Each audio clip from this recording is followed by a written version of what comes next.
Putain, je m'attendais pas à ce que le canapé me renvoie.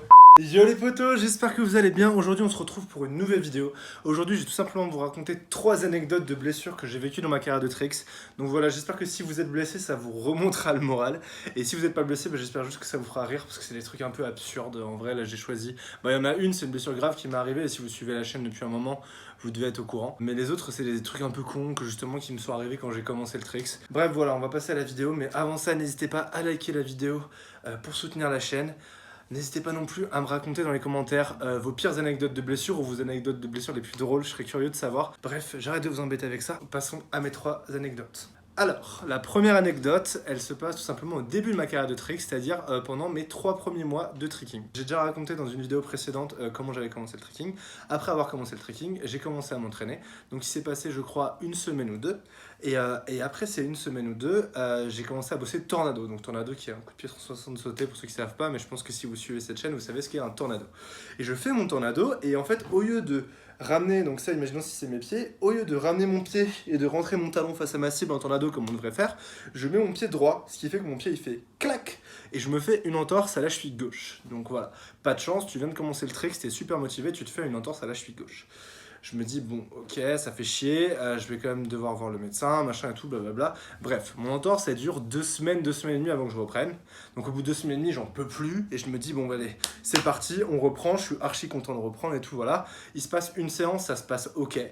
Il se passe une deuxième séance, ça se passe ok. Et à la 3e séance que je fais après ma reprise, cette fois, j'essaie de faire un cheat 900. Un cheat 900, donc c'est donc un tornado avec un tour en plus. Et là, qu'est-ce qui se passe? Je repose mon pied comme ça au lieu de le poser comme ça.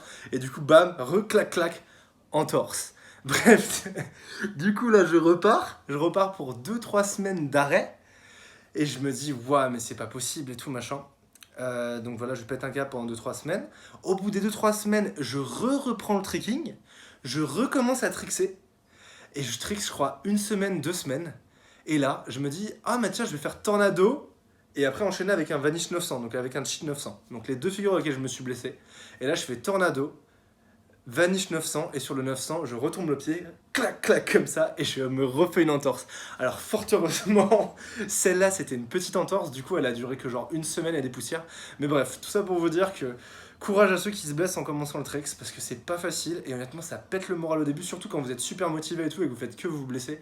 C'est archi frustrant. Dites-vous que du coup sur mes 3 premiers mois de tricks, j'ai passé facile 2 mois enfin j'ai passé on va dire 1 mois et demi sur ces 3 premiers mois à être en arrêt à cause de blessures, à cause d'entorses sur la même cheville, à cause de la même erreur en plus que j'ai mis très longtemps à comprendre, qui est le fait de en fait mettre son talon face à sa cible et pas arriver justement le pied face à la cible parce que du coup il peut partir sur le côté. Bref, voilà, ça c'était la première anecdote. Et mon dieu que c'est un enfer. Imagine la frustration emmagasinée quand genre tu viens de commencer le trekking, t'as vraiment trop envie de t'entraîner et qu'à chaque fois tu te fais mal et tu comprends même pas pourquoi en plus. Qu'est-ce que c'était frustrant, mon dieu. Bref, passons à la deuxième anecdote. Alors la deuxième anecdote, elle se passe 1 an après avoir commencé le trekking. Donc j'avais commencé à poser mes premières doubles vrilles. Et il y a une séance où je m'entraîne tout seul dans une salle qui se situe à Marne-la-Vallée où j'avais les clés. Bref. J'arrive dans cette salle et je me dis, ok, aujourd'hui, j'avais déjà posé genre 3-4 fois roue double full. Et je me dis, ok, aujourd'hui, je vais en faire plein. Je vais en faire plein, plein, plein. Je vais drill des double full. D'ailleurs, non, c'était peut-être plutôt 1 an et demi après avoir commencé le tricks. Enfin bref. Et je me dis, bon, je vais enchaîner le plus de roue double full possible. Je fais plein de roue double full, je me sens super en forme, j'ai grave la patate et tout. Ma séance, elle se passe super bien. Franchement, pendant 1h30, 2h, je fais mais que des roues doubles. Et je me sens mais super patate. Là, je me dis, waouh, mais trop bien, je maîtrise trop mes roues double full. Voilà, je pars de ma session en mode archi épanoui. Et je me dis, ok, à la prochaine séance, je vais commencer à essayer d'arriver sur une jambe, à essayer d'enchaîner derrière, à essayer de les faire dans les enchaînements. Enfin, je pars super méga ultra motivé. Vous me direz, c'est trop cool, t'as fait une bonne séance, pourquoi tu nous racontes ça dans des anecdotes de blessures? Et c'est là que le plus intéressant se passe. Je me dirige, donc je sors de la salle, et là, donc super de bonne humeur, super hypé, j'écoute de la musique en plus, quand je commence à marcher en mode un peu content et tout. Je descends du trottoir pour traverser la rue pour aller prendre le bus. En descendant du trottoir, je mets mon pied de travers, et je me fais une entorse à la cheville, et je suis arrêté 3 semaines.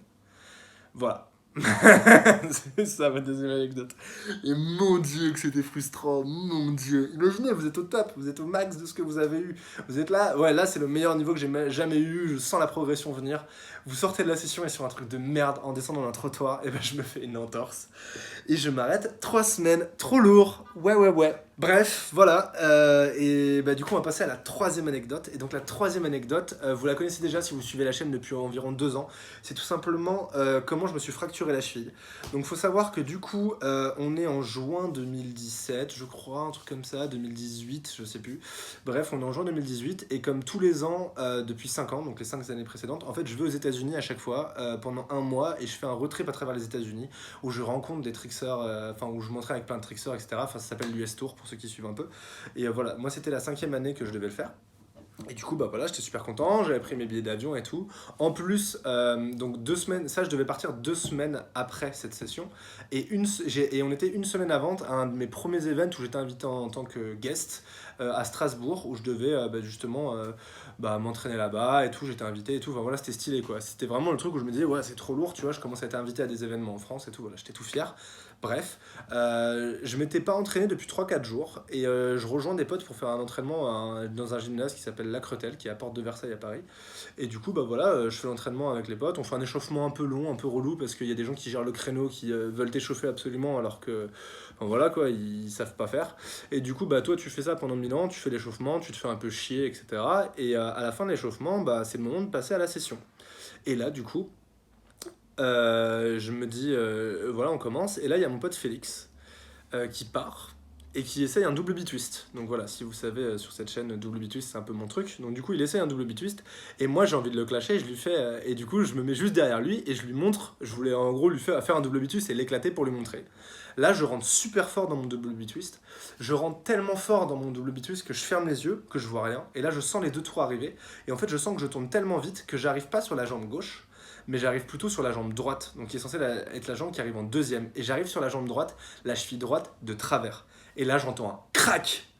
Je me roule par terre. Et j'avais littéralement l'impression que ma cheville allait tomber. Je sais pas si vous avez vu Harry Potter, mais dans Harry Potter, quand il jette un sort pour réparer son bras cassé et qu'au final le bras il devient genre une espèce de légume sans os, et ben c'est exactement ce que j'ai ressenti à ce moment-là. Et du coup, je tenais ma cheville parce que j'avais peur qu'elle tombe.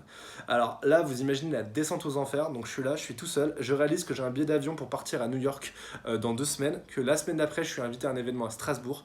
Et que tout ça, ça va jamais se produire. Bref, un enfer sur Terre. Je rentre chez moi complètement détruit. Je ne dors pas de la nuit, etc. En plus, le lendemain, j'apprendrai que j'ai une fracture à la cheville, arraché 2 ligaments. Ça me mettra 3 mois à remarcher et 4 mois à reprendre le tricks. Enfin bref, ça a été une des plus grosses blessures de ma vie. J'ai encore des douleurs à la cheville droite pour vous donner un ordre d'idée alors que ça fait 2 ans et demi, 3 ans. Et voilà, c'était un enfer, une descente aux enfers sans fin, sachant qu'en plus le médecin m'a dit que je pouvais pas prendre l'avion parce que ça risquait de faire gonfler ma cheville et d'aggraver les lésions que j'avais, ou en tout cas de retarder la guérison. Donc du coup je pouvais même pas aller faire mon US Tour en mode en béquille et tout et m'en battre les couilles. Enfin voilà, c'était un enfer, un enfer, un enfer, un enfer. Je t'aimais tellement dégoûté si vous saviez. Voilà les potos, c'est tout pour ces 3 anecdotes. J'espère que ça aura remonté le moral de ceux qui sont blessés, ça vous aura fait rire, parce que c'est des trucs que après j'ai essayé de les tourner sur le ton de l'humour, et parce que en vrai, malheureusement dans le tricks, ça fait partie du tricks d'avoir des blessures, et c'est pas grave, c'est comme ça. De toute façon on aime ce qu'on fait, donc voilà, on continuera de le faire. Enfin en tout cas moi c'est ce que j'ai toujours fait, c'est-à-dire que quand t'es blessé, juste tu prends le temps qu'il faut pour guérir, tu fais ce qu'il faut faire, puis tu reprends quand tu peux reprendre, et puis tu vois ce que tu peux faire. Et puis c'est ça, parce que de toute façon, il faut pas se frustrer sur les blessures en tricks, sachant que quoi qu'il arrive, vous serez jamais au niveau que vous voulez avoir, vous serez jamais à votre niveau maximum. C'est-à-dire que même si un jour, là aujourd'hui, vous rêvez de faire des triple corks et de faire des triple vrilles, et même si un jour vous avez ce niveau et que vous faites des triple corks et des triple vrilles, et quand vous ferez ça, vous aurez déjà envie de faire des quadruple vrilles, vous aurez déjà envie d'être plus propre, d'avoir des meilleurs kicks, d'avoir des etc., de continuer d'évoluer. Donc en fait, vu que l'évolution elle est sans fin, en soi, c'est pas grave de se blesser, il faut pas se stresser de ça. Quoi qu'il arrive, si vous blessez, ça va juste retarder un peu la progression, mais quoi qu'il arrive, de toute façon, il faudra toujours progresser en tricks, il n'y a pas de fin. Donc du coup, vu qu'il n'y a pas de ligne d'arrivée, il n'y a pas à stresser si on prend un peu de retard, parce que de toute façon, vous n'arriverez jamais. Bref, voilà, c'était Mathieu, gourou philosophique. Bref, j'espère que cette vidéo vous a plu les potos, j'espère que vous avez passé un bon moment en la regardant. Et puis si c'est le cas, n'hésitez pas à la liker, à la partager, à vous abonner. Et moi, je vous retrouve très vite pour une nouvelle vidéo. Et n'hésitez pas à me dire dans les commentaires si vous avez kiffé ce format, j'en ferai d'autres. J'ai plein d'anecdotes à vous raconter, même des trucs un peu cool, en mode qui me sont arrivés dans le trick, qui sont un peu incroyables, genre où je me suis retrouvé à être chez certaines personnes, ou vivre avec certaines personnes, ou à voyager dans certains endroits. Bref, voilà, n'hésitez pas à me dire dans les commentaires. Prenez soin de vous les potos, peace.